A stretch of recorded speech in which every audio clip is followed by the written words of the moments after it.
Now, from CBS News Miami, this is Facing South Florida with Jim DeFede. Welcome to this live edition of Facing South Florida. I'm Jim DeFede. As the presidential candidates crisscross the battleground states in these final days, there is little doubt about where Florida's electoral votes will be going. But there are a lot of races we will be following locally. This morning, we will talk about how what is happening at the top of the ticket could impact those races down ballot. And heading into this last day of early voting, more than half of the registered voters in South Florida have already cast their ballots. So let's get out to an early voting site in Westchester, where CBS Miami's Steve Bajiri is. Steve, I know you've been looking at some of the numbers. What are you seeing?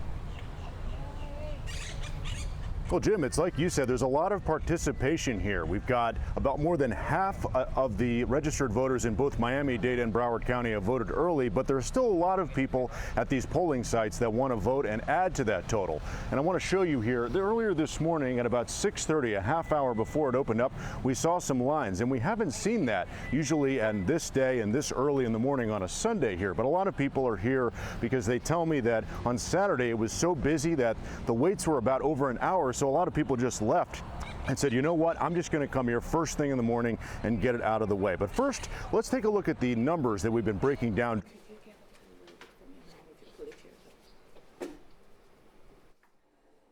Than Democrats here in Miami-Dade. And if you compare Republicans to unaffiliated voters, almost 100,000 more Republicans voted. Now we can go to Broward County, and here it's a much different story there. All in all, nearly twice as many Democrats voted ahead of Election Day compared to Republicans and unaffiliated voters.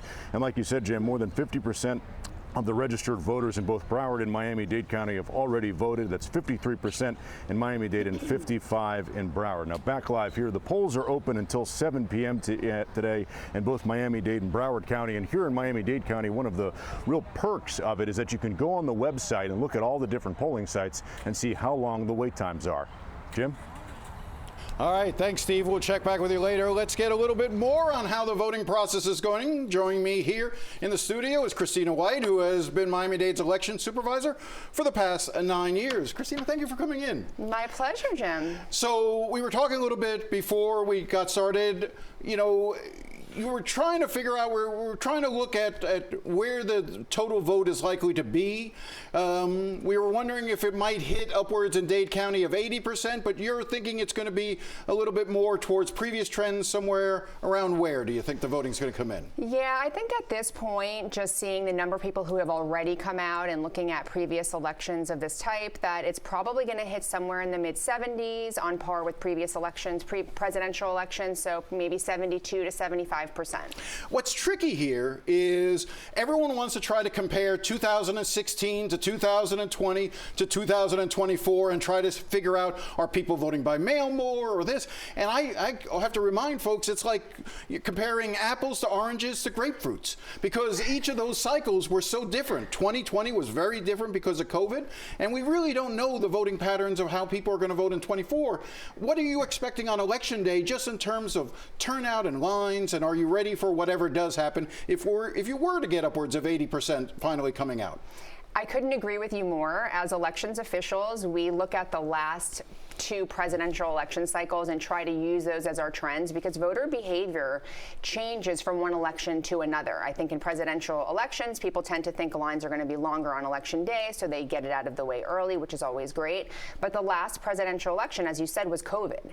And so the trends were completely an anomaly. Way more people voted by mail than normal. Very many people came out on the first day of early voting, and then the trends went down after that. This election feels more to me like 2016 in terms of trending.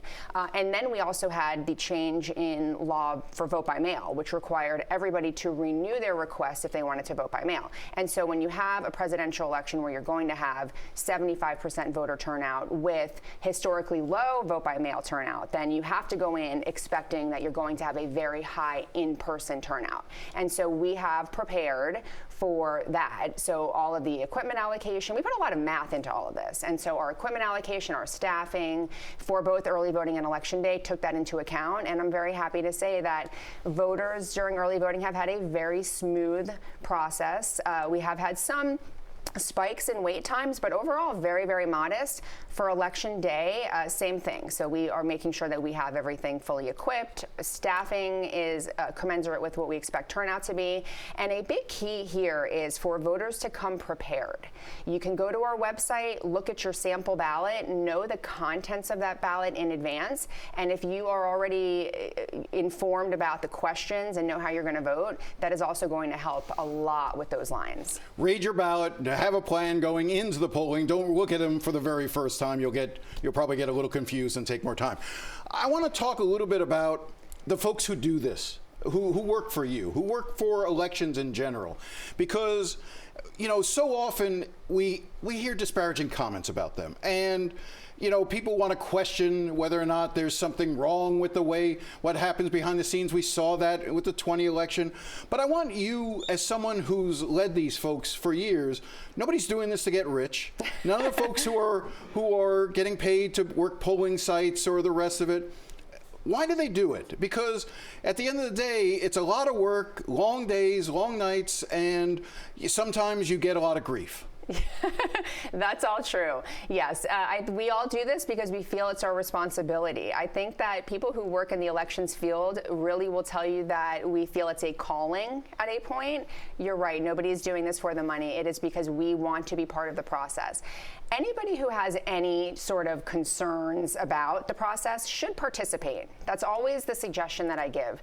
Come to the department, watch how we tabulate votes, watch how the canvassing board performs their work, become a poll worker, become a poll watcher on behalf of a candidate or a political party, and when you participate, you will see how many safeguards are in place, and usually you end up leaving saying to yourself, I had no idea how safe and secure it is.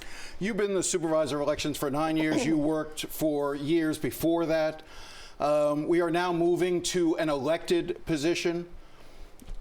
Is it going to be hard to give this up? I mean, you have run elections and you've run them incredibly well here in Miami-Dade County. How hard is this for you right now? This is your last election as supervisor. I am leading my team wholeheartedly through this presidential election. And it has been the honor of my life to run the department. Not just the incredible people of the department, but also I feel very proud of the work that we've done together. My goal has always been to instill trust and confidence in the voters of Miami-Dade by running elections that are fair, accurate, and transparent, and I believe we have done that. I do believe it'll be a smooth transition to the elected supervisor. You're going to miss it, though, right? Are you? I am a public servant at heart, so this is not the end for me. You see, this is you, because we talked about this before, and you said you don't want to get emotional, you don't want to do any of those sorts of things here, but I know this hits you. I mean, I realize you're in the middle of it right now, but you're going to miss this, aren't you? I do not think this should have become an elected position, nor do I think it should have been a partisan position, but that is what the voters wanted, and I have dedicated my life to fulfilling what the voters' wants are, and so that's where we are. Was it an easy decision? No, it was not. It was very complex and complicated, but here we are, and this is not the end for me. Christina, I appreciate your time, and thank you for all your service for the years at Miami-Dade County, and I hope it does continue. Thank you. All right. When we come back, have you ever wondered why some folks run in races they have no hope of winning? Well, I'm going to introduce you to two of them. Stay with us.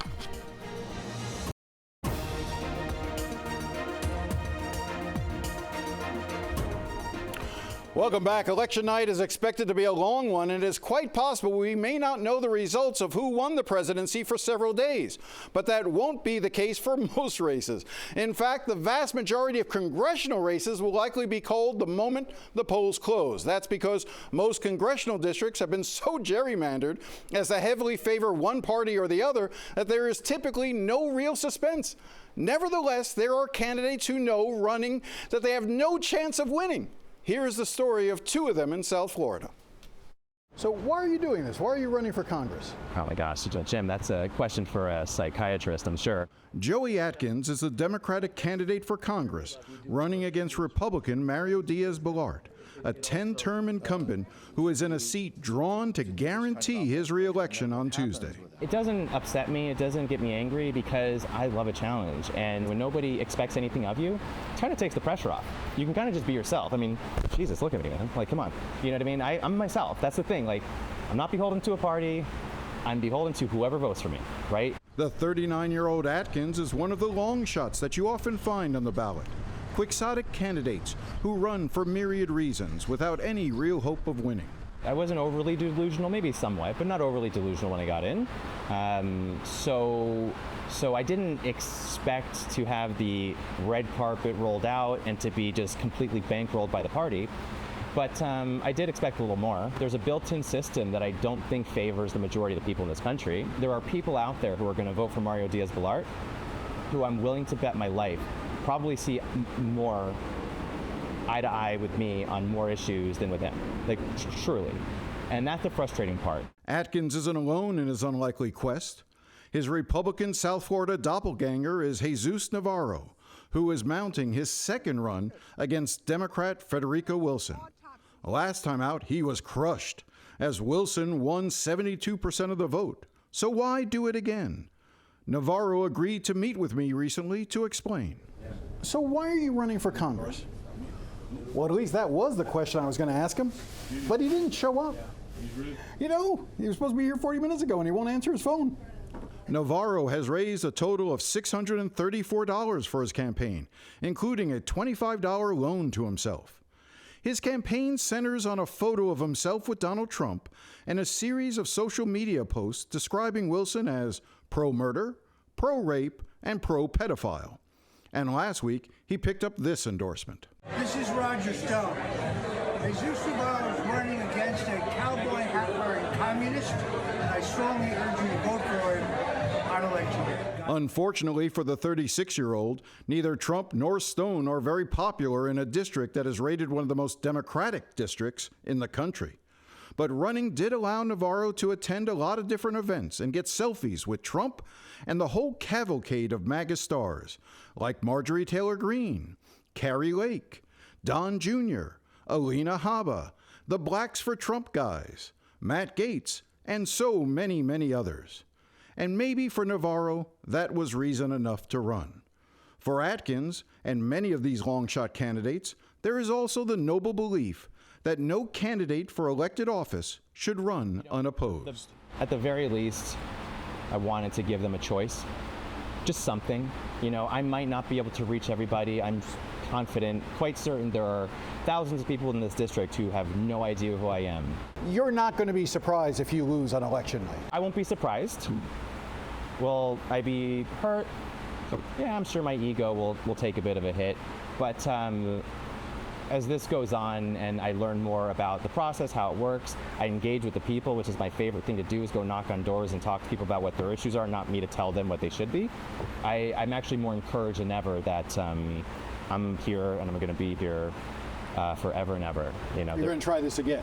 Absolutely. I'm never going to stop. I'm never going to stop, ever. I can't. I wish I could. I can't. All right, so let's talk about races that will actually be competitive on election night. And joining me to discuss the state of things are Kimberly Leonard, who writes Politico's Florida Playbook, and Mark Caputo, a reporter with The Bulwark. Thank you both for coming in. Any thoughts? Will you be at the Navarro campaign or at the Joey Atkins? Who's covering the Atkins campaign? I'd go to the Navarro one, but he's not going to show, I imagine. So, you know. All right, so I do want to sort of talk a little bit. Let's start with the numbers that we're sort of seeing. In Miami-Dade County, Republicans have a 35,000 vote early advantage between early voting and mail-in ballots. That sort of shows the strength that Republicans have really generated here in South Florida, particularly Miami-Dade. I guess the thing that everyone's going to be looking at is, will Donald Trump win Dade County, which is something that we haven't seen in past presidential cycles. I'm going to start with you, Mark, since you cover the Trump campaign. Hard for me to see, but he went from losing Dade County by 29 points in 2016 to losing it by only, 7 points in 2020. and we've seen it get redder and redder, but it still performs Miami-Dade generally overall as a Democratic county. What's interesting is if you think about 2016 and how badly Donald Trump did, I think a lot of that was because Donald Trump had just come out of a primary where he basically insulted Marco Rubio and Jeb Bush, the favored sons of Miami-Dade, and so there was a little bit of a resentment. All that is gone. Yep. You know, Kimberly, what are you looking at? What are you looking at both just in terms of Dade County and across the state as we head into this final phase here? Well, Trump has been sort of welcomed here, right? Because he has his property in Doral. He actually has done a couple of events here. It's coincidental. It's not that they think they're going to lose Florida or anything, but he spent a lot of time here. And then there's also the fact that DeSantis won Miami-Dade, and so maybe that helped to lay the ground. That'll help to lay the groundwork for a Republican win for Trump. But I'm not really sure. We'll see how it goes. Mark, you both have written incredible stories. I follow both of you closely. I notice, you know, the closing message that Donald Trump has in terms of even the selection of where he's going, what states he's going to, including some deep blue states like New York, California. You wrote a piece where you talked a little bit about ego, a little bit about chaos. So what is the Trump strategy in these final days? Well, it's not really strategy as much as tactics, and the campaign's tactic is to basically accept what the candidate wants to do. So the candidate has decided, well, I can win New Mexico. Well, you're probably not going to win New Mexico, but he's going there or went there anyway. Same with Virginia, now New Hampshire, states that are generally performing blue, but because Trump wants to show that he can win and that he's winning everywhere, he's going to these different states. Now, that doesn't mean he's not going to the swing states, but this is just how Donald Trump is. And you saw what happened when he went to New York, the Madison Square Garden rally turned into basically a public relations dumpster fire. The other ones didn't, but this is the closing argument of the Trump campaign, which is, we'll go where the hell we want to go. Hell was not the word, it started with an F. We're the Trump campaign, and if you don't understand it, too bad. Kimberly, let's talk about the Senate race a little bit. What are you seeing? I mean, it's fascinating to me. I see a lot of commercials. I'm not sure where Debbie Mercosur-Powell is necessarily getting the money, because it's certainly not really coming from the National Party. They're not really investing in her, and that's usually the surest sign that you can tell if a party really thinks that their candidate has a chance of winning, then they start dumping money in. You know, what are you seeing other than just a really good commercial with the snake that everyone is talking about, comparing Rick Scott to a skate? It's memorable. Yeah, and look, national Democrats have been dangling and teasing Florida with cash for months, and they've also been saying, oh, well, Florida and Texas, you know, both of them might be in play. But what's happening is Texas is the one getting all this outside cash, and it got a visit from Vice President Kamala Harris and a Beyonce appearance. So Texas clearly is where they're feeling more bullish. They haven't spent a lot of outside cash on the Senate race. I think at the beginning of the year there was some optimism because they felt like Mercosur-Powell was really the kind of candidate they wanted to run. And they thought that Rick Scott, because he had only won by small margins in the past, the same might be true. But actually, if you look at Rick Scott's spending of his own money this race, it's so much lower than in past races. I think by our last count, it was something like $24.5 million of his own cash. And 6 years ago, it was $68 million. So, you know, either he's not, if he thinks he's going to lose, he's not spending like that's the case. I was going to do a Zapruder type film on the commercial where Rick Scott claims his grandchildren push him in the pool. If you look, he jumps. Those kids don't actually push him. I don't even think that's Rick Scott. I think that's AI. I'm kidding. To your point, both of y'all's point a moment ago, Scott did kick in an extra $1.5 million a few days ago, just to make sure. Rick Scott wins. He wins small. He wins kind of ugly, but he wins. There's a famous story that I've always heard and I hope is true. And I say that with a caveat, which is during one early cycle, Rick Scott went to his advisors and said, how much do I need to give? And the advisor said, well, if you chip in another $10 million, we can get you a 5-point win. He said, okay, what's a 2-point win cost me? And he went for that one. I don't know if that's true because of the absurd amounts of cash he's plugged in over the years. It's so staggeringly high. Kimberly, looking across the state of Florida, state House seats, state Senate seats, how many of them really seem to be in play for Democrats to be able to sort of flip? I can think of maybe House District 106, the Pasabi seat. Democrats seem fairly bullish on, but you know, maybe a state Senate seat up around the Tallahassee area. But There doesn't seem to be a lot of areas. That's the only one they're trying to flip on the Senate side. The Florida Democratic Party released a list of, I think it was 16 different seats that they were going to try to flip. You know, I think probably half of those are considered maybe more serious than others. They're really aiming for Central Florida. That's where they think that they have the best shot, because a lot of those districts mostly went to Biden before, or they only had a small margin in 2022 for Republicans, so they're kind of hoping to get those seats back. But yeah, their big goal is to try to chip away at the supermajority in the legislature, and so if they're able to do that, they'll consider that to be a pretty big victory. We're going to have the chairs of the Republican and Democratic parties here in Dade County, and they're sitting off to the side, and I can tell them right now that one of my questions is going to end up being about how are the Republicans just really lucky that the Democrats are so bad at this, or are the Republicans actually good at organizing and getting their people together and registering voters and doing the rest of it, or a combination of two? I think it's a combination of the two. Money fuels politics. Once you're out of power, you wind up in sort of a death spiral. That's where the Democrats are. The Republicans are on the positive side of the positive feedback loop. There's also just demographics. I mean, the reality is this state sort of naturally imports Republican super voters. A lot of retirees, they move here because they got money, they don't want to pay taxes, and they want the government generally out of their lives. That's essentially the message of the Republican Party. The other thing that we keep overlooking is the rise of Alexandria Ocasio-Cortez and Bernie Sanders in the Democratic Party. Two people who proudly call themselves Democratic Socialists. A lot of folks around here, they don't hear the Democratic part, but they hear the socialist part. That made a huge difference. You know, it just seems to me that for so long, Democrats just sort of thought that they were, I mean, you go back to when Barack Obama won the state. I think Democrats had a 600,000 voter registration advantage. 653, I think, actually. And now it's a million vote advantage for Republicans. I do think, in addition to the demographics that you're talking about, I still think we're feeling the effects of COVID and what happened and how that changed the electorate here to such an extent in terms of their thinking, their mindset, and the people who moved here. I don't know if you share that. It also sort of, I think, led this ability for, you know, the Republican Party here, led by DeSantis, to kind of draw a contrast with the Biden administration and to say, look, we're going to do things differently here in Florida. And that attracted a lot of people. I mean, Florida is a great place to live in a lot of ways, you know? And so to be able to message it that way and to have the influx and to say, you know, we're standing up against what they're doing, I think ended up sort of working in their favor. But I also do see the Republican Party of Florida doing the nuts and bolts work of voter registration, of, you know, the boring stuff that doesn't necessarily get a lot of the headlines, in contrast to what some of the state Democratic Party or the Harris campaign here is doing, which is more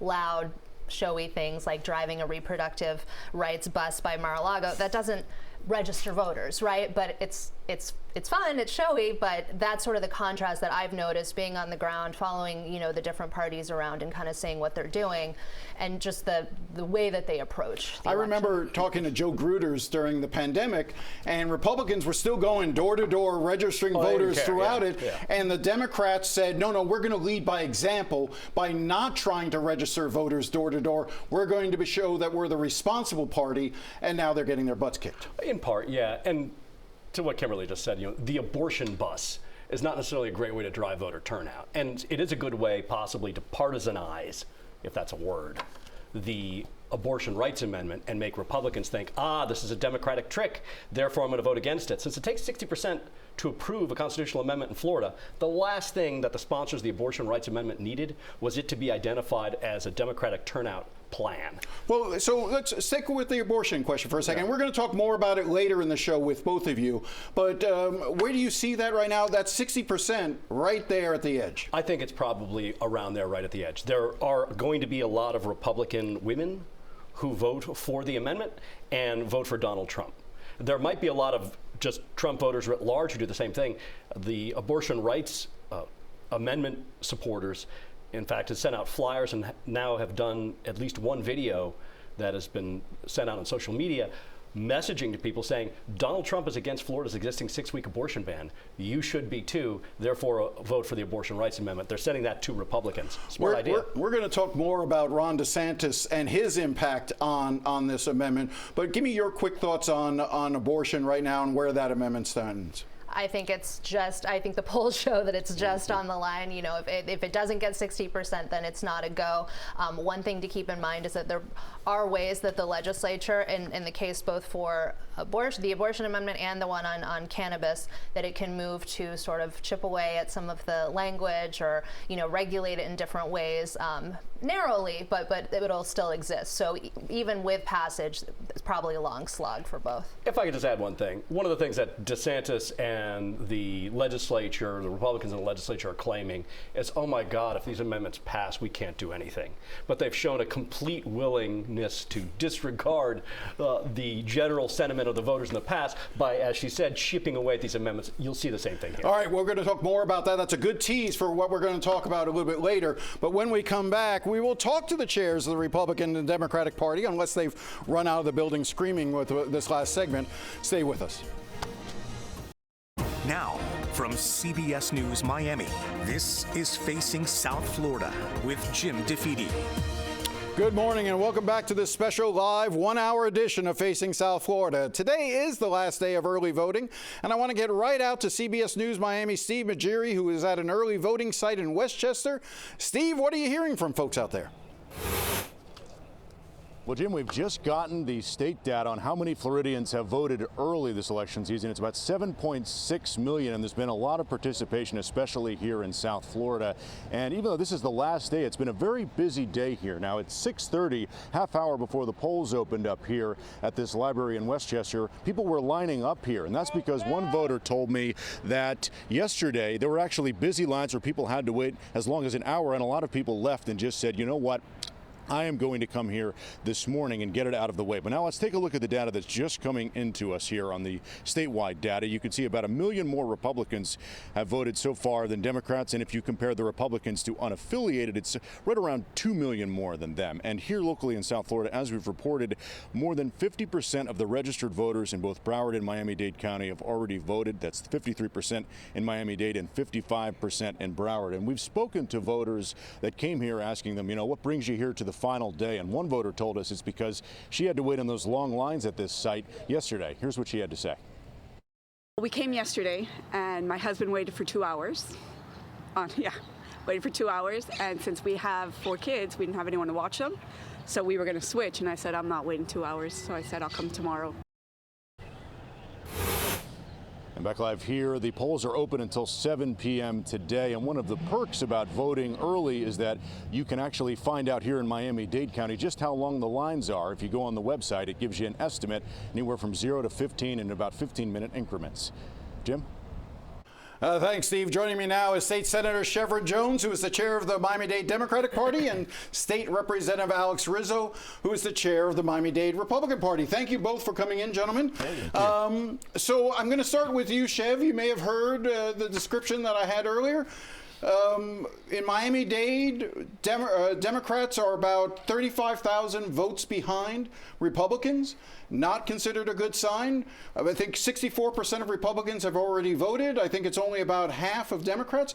Why aren't Democrats being more active? Why aren't Democrats turning out to the polls yet? Well, Jim, I think that what we're seeing that the numbers are actually changing. I think we did start off at a deficit. We were clear on that. The Republicans have been very clear in how they have been messaging to their voters in early vote, and we have been clear on messaging through mail-in balloting. But as we moved into this week, we even saw at the end of last week that we Democrats have started even closing that gap, almost by a 1.3 gap within the last 48 hours as of Friday. And so which means that the message and what we're doing is actually working.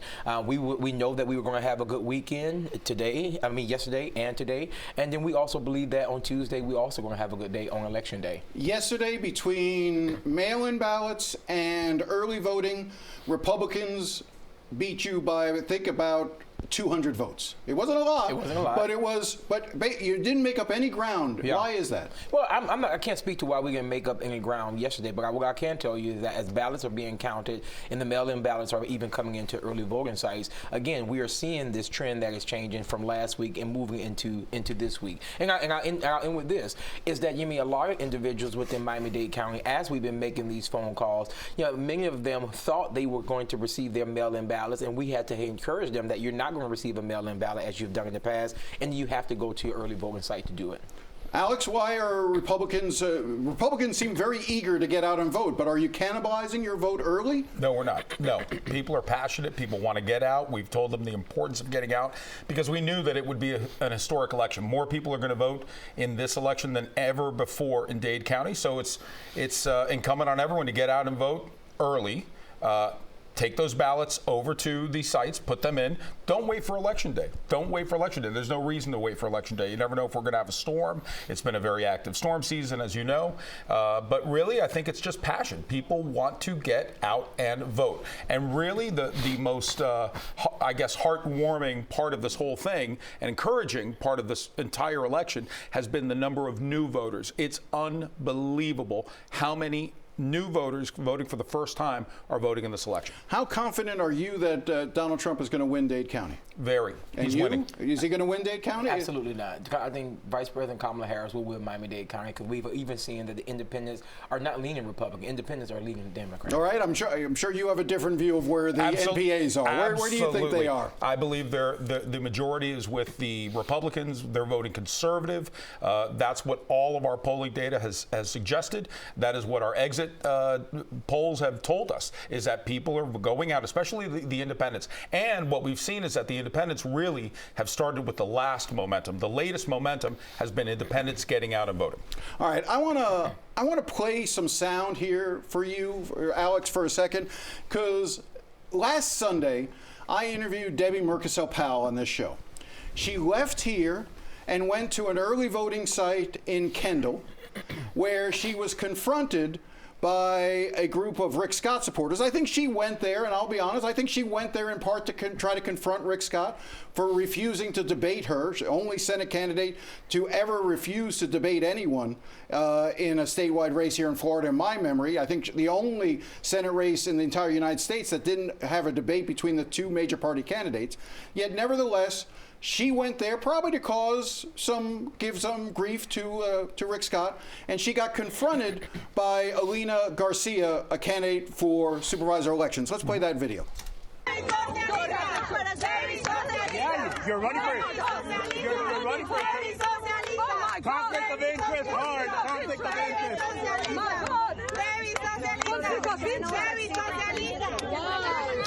Wow, conflict of interest.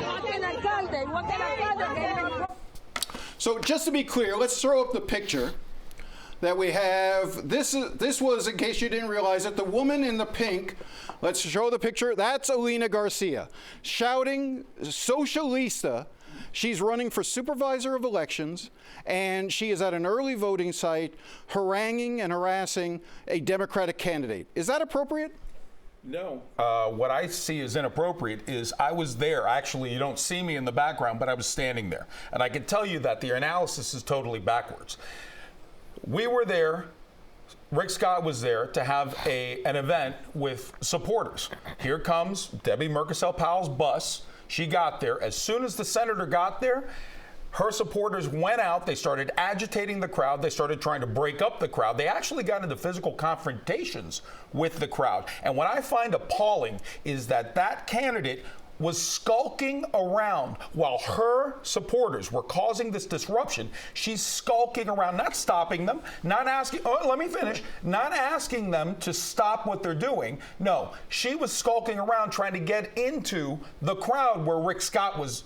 You mean among voters? You mean she was being around voters? No. Among who was there for Rick Scott. So you said you were there. I was there. Were you chanting Socialista, Debbie Socialista? Were you chanting Debbie Socialista? I don't think I said it. Right. I can tell you that I was just appalled seeing a candidate doing this. How appropriate is it? I'm going to ask Chev. How appropriate is it for a candidate for Supervisor of Elections to be shouting Debbie Socialista at a Democratic candidate, for the woman who wants to run the elections in Dade County? It's not appropriate, and it's not becoming of anyone who wants to be the supervisor of election. But listen, let's be clear that unfortunately the Republicans, this is what they have turned this into. They have turned this into name calling, and they have turned this into chaos. Look what just happened at the president's rally last week. He turned that rally into a comedy show, to where he went after the 1.2 million Puerto Ricans who live here within the state of Florida, with the blacks, as far as carving watermelons. Yeah, if you are the president of the United States, or if you are the Republican Party, why don't you run on your policies? Why don't you run on what you're going to do for the American people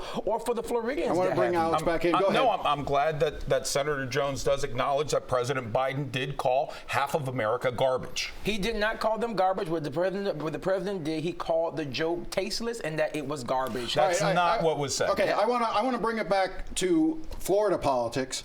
So I also want to ask about the two constitutional amendments. Yeah. Marijuana, which you've come out in support for, you're opposed to it. The abortion, Amendment 4, you're in support of, you're against. Yes. Alex, I want to ask you, are you comfortable? The governor has been using his power both in terms of allocating tax dollars, using the resources of state governments, whether it's the Department of Transportation, the Department of Health, Department of Children and Families, the Highway Patrol, to actively campaign against these amendments. Is that an appropriate use of the governor's power and authority? You know, the governor being the governor and having the bully pulpit to be able to talk about things, I think is totally appropriate. As far as using any tax dollars, I'm not aware of what has gone on or how much has gone on, how much has been spent on anything. I can tell you that, yes, there was soup brought, apparently, because of misinformation that was being put out by one of these ads. And I think that is appropriate, absolutely, if it is duping voters. Well, is it so as part of that, so there was an ad for Amendment 4 that the governor objected to, and as a result, the governor's Department of Health sent letters to TV stations across the state of Florida threatening them with criminal prosecution if they continue to run this ad. Is that appropriate? Well, I mean, the part that I did see with that letter was that there was misinformation saying that there was a total ban on abortion in Florida, and there is not a total ban. That is a lie. And God forbid if anyone who lies in a political ad should be held to criminal liability. I think there'd be a whole lot of people who end up in prison. But I'm just wondering, is it appropriate to suggest that TV station executives should go to prison for running ads that the governor doesn't like, even if he thinks that they're lying? I can't really comment on that. I don't know the extent of what you're talking about with these letters. I didn't see anything. Okay. Chev, last word. I'll give you anything. It's inappropriate. The Florida taxpayers' dollars should be used in an appropriate manner, period. And Alex, you know, again, is it just that the Republicans have just outworked and out-hustled, and that's how you're in the position you are? Outworked, out-hustled, but I'll tell you what, the reality is that the Democratic Party's policies from their leaders, present company excluded, of course, just don't resonate with South Florida. They really don't. They're anathema to what it is that it means to be a Floridian, that it means to be a freedom-loving person, that it means to be someone that wants economic freedom for their families. Alex, I always appreciate the fact that you're willing to come in and have these discussions. I think that's what's good about this. Chev, always a pleasure to see you, and glad we kept you out of Pennsylvania today. All right, up next, the Trump effect on South Florida. Win or lose, has the former president reshaped politics down here forever? Stay with us.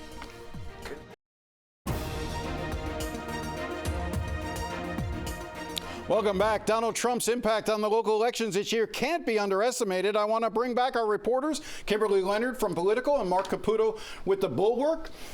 You know, the Trump effect in Dade County maybe was seen by the Alina Garcia video that we played earlier. What was your reaction? You said you were there for that event. No, I wasn't there. I was talking about Alex saying he was there. Oh, gotcha. The idea that Republicans would confront a Democrat and yell "socialista" in their face, like that's as old as, you know, the Mariel boat lift. Except not a candidate who is running to run the elections on elections ground. That's a total new one.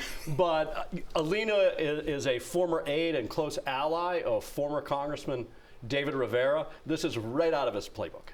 I mean, in that respect, that is not new. That sort of confrontational politics, calling liberals and Democrats socialists. To be very clear, I know Debbie Mucarsel-Powell. I also know Senator Rick Scott. Neither is a socialist. But I don't think that is as Trumpified. If anything, Trump probably adopted this idea of calling people a socialist from Miami-Dade. Kimberly, you know, obviously the issues surrounding Amendment 3 and Amendment 4, particularly Amendment 4 for the governor, you know, we can talk about the issues surrounding allegations of abuse of power, but on a broader level, he's invested heavily in this because I think there's a strategy here in which he wants to be able to say that he's the only governor in the country who has defeated an abortion amendment, because they've passed in Ohio, they passed in Michigan, they passed in Kansas. So, you know, the fact that Florida has a 60% high won't factor into it. He just wants to be able to say, I beat the pro-abortion folks here in Florida. Well, it's not just that, it's that he signed a 6-week abortion limit in Florida. So if voters decide to support the abortion amendment, which allows abortion until viability, which is somewhere around 24 weeks, and then it also has exceptions for health reasons, that would be a rejection of what DeSantis put into law. And it would be probably the earliest sign that his influence is waning. But if he's able to win on this, he can say, see, Florida's with me. I have this Florida blueprint that I've presented, and Florida agrees. And so that's a big reason why he's fighting it. You know, in other states, a lot of Republicans sort of distance themselves from abortion because they know that abortion rights tend to be more popular with the public. In this case, he's really diving right in. I mean, he's been doing events all over the place. He stated early on that he was against it. And, you know, as we said earlier, if it does pass, I predict that the legislature will look at ways to make alterations. They won't be able to do another 6-week ban. That's clear from the language. They could try to redefine viability. They could make insurance requirements on abortion clinics. That could be that force. They could do any host of things. Those would then be litigated by the courts. Yes. But Mark, the issue of, you covered the legislature for years. I know you're a big shot national guy now, but go back to your Florida days. Do you see any Republican in the legislature, who I've spoken to a number of them, who are very uncomfortable with the governor's using, some would argue abusing, his power on this, using taxpayer dollars, using opioid money to fight marijuana, using the resources of the governor in this manner, but nobody's going to push back on him? Right. They don't just dislike that. They dislike the fact that this constitutional amendment was proposed because Ron DeSantis, had come up with a 6-week abortion ban. It triggered the abortion rights community to propose this constitutional amendment. And then Governor DeSantis went to all of the deep-pocketed people and like, hey, give me money to go fight this. And they're thinking, my God, like, number one, you passed the 6-week abortion ban so you could win a Republican primary for president. You didn't. Then it triggered this constitutional amendment, and now you're back at us trying to get more money to defeat the thing that you inevitably led to its creation of. And that's caused a certain amount of discomfort. A Republican leader who shall go nameless on this show had told me that when some fellow lawmakers had approached him and said, what do I do when people start asking me about abortion? The advice he gave them was talk about insurance. And the reason that's funny is that that's the last thing Republicans want to talk about in the state until it comes to abortion rights. Again, Democrats will likely try to make some hay of this in the legislature this coming year about using opioid money, using other things to sort of campaign. It won't go anywhere unless there are Republicans. The only Republican who has spoken out, he was on this show, Joe Gruters, saying that he considers the use of money propaganda, but he's being paid by the folks who are also, he's a consultant for the campaign that's seeking the marijuana initiative. So is there anybody who's going to stand up? If he loses, I think the chances of more Republicans speaking out go up. Right now, they still see him as very powerful. He still has a couple of years left in office. He can still veto a lot of their priorities. That's it. But if he loses both of these fights, he's headed into a lame duck, and then what? And so people will, I think members of the legislature, Republicans, will feel a lot more comfortable standing up to him if he loses those fights. And Florida, they would show that Florida isn't siding with his position as much. Oh, they'll feel more comfortable doing it, and then they'll go back to discomfort, shutting their mouths and praying that he doesn't veto their projects and their spending. Well, you know? I introduced this segment talking about the Trump effect. In part, I also think that how Donald Trump does in Dade County could also impact the sheriff's race, the supervisor of elections race, all those sort of races that are down ballot. It's really those coattails that I think could be interesting on Election Day. Certainly. I don't presume to know how those other races are doing and how they're polling, but we are witnessing Miami-Dade County just becoming a more purple county, races becoming more competitive. I got to cut you off, and I thank you both for coming in. I will say this: if Donald Trump wins Dade County by 7 or 8, all the Republican down ballot are getting in. Probably. If he wins by just 1 or 2 or 3, I think the Democrats may survive with the NPAs. But that's what election night's going to be for. It's going to be fun. Thank you both for coming in. All right, a look at your forecast on the last day of early voting, and also we'll look at Election Day weather next.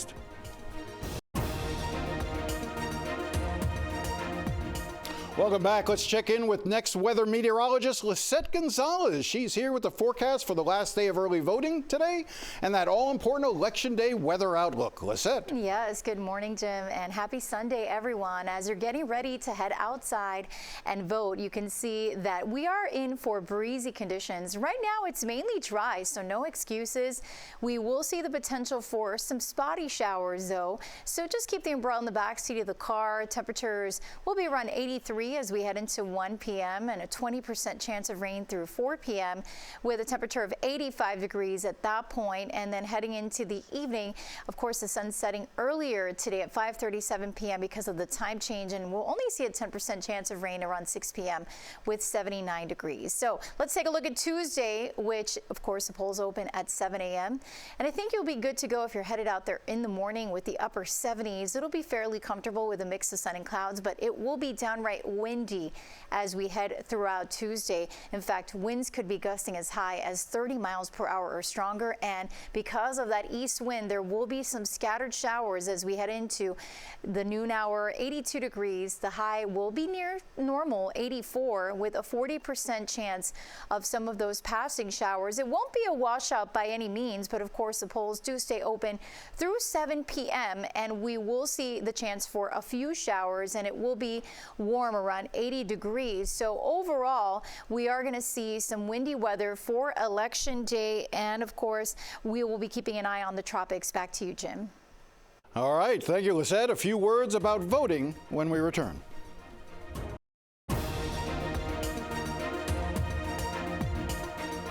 All right, make sure to join us on Election Day. We'll have extensive live team coverage of all the key races on air and online. We'll also have special edition of CBS Miami News starting at 4 p.m. Then at 7, America Decides. Who will be the next president of the United States? Live CBS News coverage all night long right here on CBS News Miami. We will also be tracking all of our local races on the CBS News Miami stream. Find us at CBS News Miami on Pluto TV and on the CBS News app.